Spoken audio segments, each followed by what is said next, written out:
We all think about body composition, how much fat we hold, where do we hold it, and most of us will routinely think about what body fat percentage we are or what we could be, but in many sporting contexts your focus should be on both mass and body fat percentage rather than just the latter.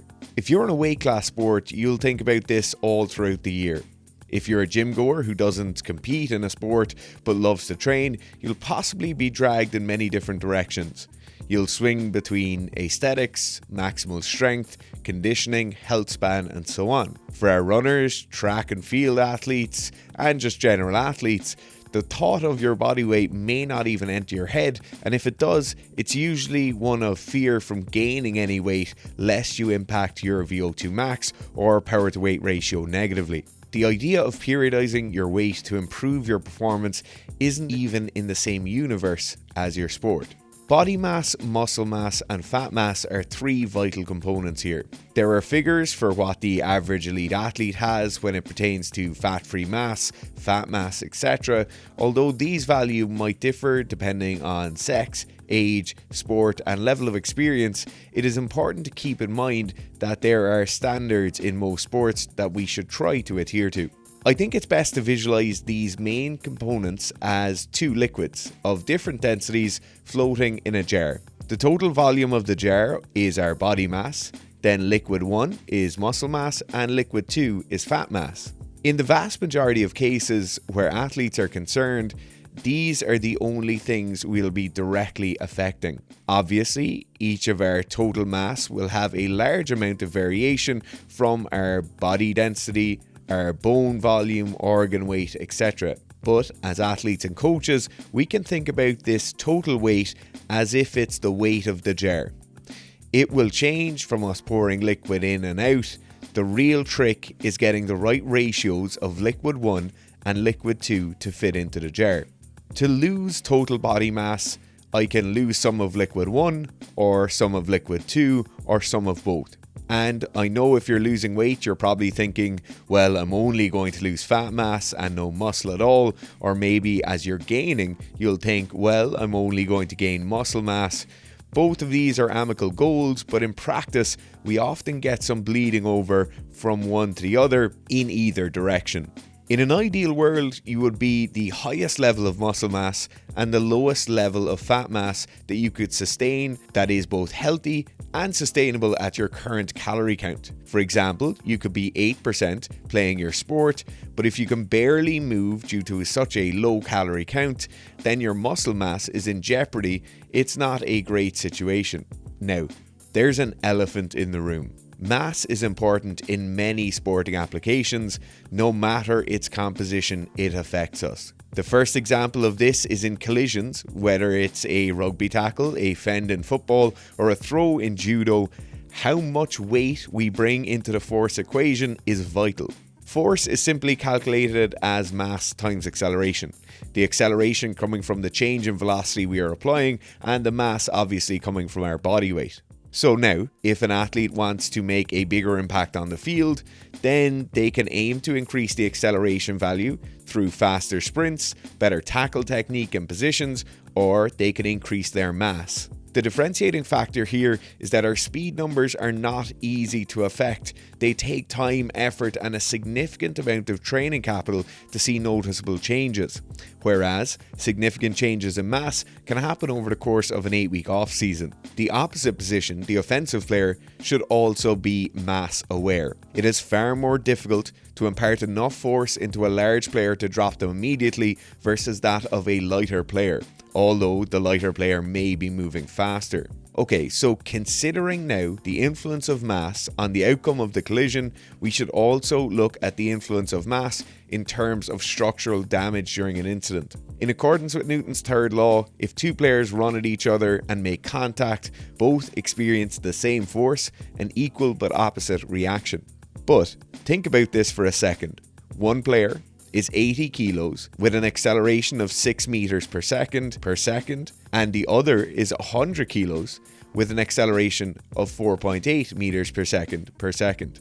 The resulting outcome from this collision, assuming everything else remains equal, would theoretically be zero. The two masses would essentially combine and move nowhere, but it's unlikely this would happen. It's far more likely the 100 kilo player would remain firstly in a better position, but also be less likely to have an impact injury or be out of that play for less time. Looking now at general health and personal preference. Now, for most of you, the one that will trump all is how you feel and how this will affect your life when it comes to health, your social relationships, and how you feel about yourself. The health aspect of this comes in two funny shapes, but not funny haha. The first is the obvious one. People will get fat. Just straight up messy fat. This might be for powerlifting, strongman, rugby, or anything in between. We'll often hear the idea that a high BMI for athletes is different, and that may well hold true if you're JJ Watt, for example, who's 6'4", 130 kilos of abs. He has a slightly different medical outlook than the concerningly out of shape powerlifter who's trying to bench 250 kilos. The health complications of obesity are not in dispute, no matter what you might hear. The increased risk of hypertension, cardiovascular disease, cancer, and more are all consequences of a high body weight and high body fat. The second direction we see the body weight dilemma affecting athletes is the perpetually skinny. We see this across both male and female athletes equally, although female athletes would often be the first to mind when we look at the chronically underfed athletes. The problem can be seen in any sport, all the way from grappling to strength sports, with the proposed reason for staying underweight being anything from a more competitive weight class placement to the desire to look a certain way regardless of how it impacts one's health. Often athletes here are unaware they are lying to themselves. While the fatter athletes will most likely know the impacts on their health, the underfed athlete can't or won't really appreciate the impact it has on them. In some strength sports, this problem is often not appreciated. The list of issues from being underweight and underfed are long and dire, such as low muscle mass, compromised immune system, osteoporosis, anemia, vitamin deficiencies, fertility issues, disrupted hormone regulation, menstruation problems, hair loss, poor digestion, general and chronic fatigue, hypothermia, hypoglycemia, poor wound healing, psychological issues, poor sleep, and the list goes on and on and on. Pretty dire, right? You don't need to be on a WHO Health Organization charity box to experience these issues either. If you're keeping your weight low enough for long enough, at some point you're likely to experience some or many of the issues we talked about. I'll give you two examples and see if either of these sound familiar to you. Athlete A is a female strength sport athlete. She loves strength training but doesn't want to become too large. She wants to fit in her jeans. She wants to wear the clothes she always wore. She doesn't want lats overflowing in her dress. So rather than embrace the muscle mass, she undereats to keep her weight down, to keep her rate of muscle mass accrual down in conjunction. Her mother says she's getting very masculine and it starts to hit home. Athlete B, on the other side, is a jiu-jitsu athlete. He's not a professional, but he's good on the local circuit. He works hard all day on a building site. Work is intense, but he loves it and he loves training. He gets up at 5 a.m, finishes training late every night. His caloric expenditure is high and he's hungry all the time. Yeah, he's tired, but who isn't? He hasn't slept a full night in a while and he isn't waking up refreshed. But the next weight class down is only 3 more kilos to go, and if he doesn't eat the week of the comp, he knows he'll make weight. These are very real examples of thousands of athletes who make these decisions consciously or unconsciously every day, thus making their lives miserable for some painful reasons. I'd encourage you to read Mary Kane's story from her time at the Oregon Nike Project, where she was pressured to get thinner and thinner and thinner, and this will give you some context. The physical and psychological consequences aren't limited to your health and how you feel about yourself. Your social relationships often suffer when you take actions to bring your body weight to one of the extremes. The effects can be profound and vary greatly. Maintaining healthy relationships directly impacts your quality of life, and the actions you take or the results of these actions can far outweigh the potential benefits to your sport. A shared meal with friends and family is one of the most human experiences we can have, but you may shun attending for fear of it impacting your diet. Not eating a slice of cake with your child because you can't fit it in your macros. An increased body fat percentage may impact your capacity to retain or attract a mate. The possible poor self-image from less aesthetic body can impact your confidence and how you interact with others and how you speak to yourself. So what do we do here? How do we decide what's worth it and what's not? Well, the answer is in the question. What do you deem your life's purpose to be? This question is easier for some to answer than others. For example, a UFC fighter cutting 10 kilos in a day to make weight for a fight worth millions is a gamble many people would take.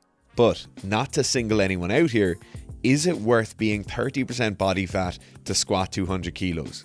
It's really up to you, but you need to be clear and honest with yourself. You need to be objective with what you're aiming for and how you're going to get there. You need to consider as deeply as possible what effects your actions will have outside of just goal attainment. So is it worth it, and body weight ratios? Dire and extreme consequences aside, remember that you are a beautiful, dynamic, organic system. Your form is not permanent. Getting a little husky for a bigger total can be fine if you know that you can easily return to a leaner state with relative ease once the goal is done. It's also worth noting that you may not need to reach the extremes just to achieve the goal. Less weight gain may extend the time to achieve your goals, but it may prove to be a more efficient process. Likewise, moving up in your weight class in a jiu-jitsu competition might be scary, but given the right tools and the opportunity to flourish, you could become a real threat in the new weight class. All the while, you'll almost certainly feel much better. Now, on to one of the most common obstacles we see amateur athletes encountering in the strength world, the body weight ratio dilemma. Far too often we'll see underweight or perfectly healthy athletes with a lot of latitude to grow a few more kilos holding themselves back because of the idea that their body weight to total ratio will go down. First of all, nobody gives a fuck unless you're elite and there are records on the line. Let's be real for a second. You moving from 70 to 75 kilos isn't going to impact your health, but it will drastically assist your total. You dedicate so much time to this training, so much time in the gym and thinking about training, but the lack of progress hurts you to the core. But you can't get out of the rut if you keep thinking about how your body weight to total ratio will be impacted. Of thousands of athletes, I have yet to see mentally healthy athletes regret moving up a few kilos for the delicious kilos it adds to your total. When you look back in years to come and someone asks, what did you snatch? Nobody's going to care that you did 80 kilos at 60 kilos body weight, because if you're honest with yourself, that's what's holding you back here. It's what others think of lifting. Fuck them. Snatch 100 kilos and move on. Okay, so let's say you've considered all the previous thoughts and you're going to change your weight for the better. A hugely overlooked variable is being dynamic with your body weight. A common error athletes make is trying to simplify a process in their head too much. They want one workout to do every time, one cue to work on in one direction, and just one body weight to sit at. However, like your training, you need to periodize and plan for your body weight goals. A very public example of this is Hafthor Bjornsson's body weight at different points throughout his athletic career. When he deadlifted 501 kilos, he weighed a whopping 209 kilos. However, when he stepped into the ring with Eddie Hall, he was a lean 152 kilos. Over a quarter of his body weight was lost to enhance particular attributes he wanted to advance. Heavy and high body weight when he wanted to be strong, and low and lean when he wanted to be fast and conditioned. It's an extreme example, but think of yourself in the off season. You need to build strength and muscle, but you can't do that very well if you keep the calories at poverty levels. Let some of that weight gain happen, take out some of the conditioning, revel in the off-season surplus, and so when you need to cut back down for the season, you'll be refreshed and have a little extra muscle mass and strength to throw around the place. Thanks very much for listening. As always, if you want training, go and click on the link below. That will bring you to the Sika Strength app, available on Apple App Store and the Google Play Store. You can try it for free on trial. Please let us know if you have any questions in the comments below. Thank you.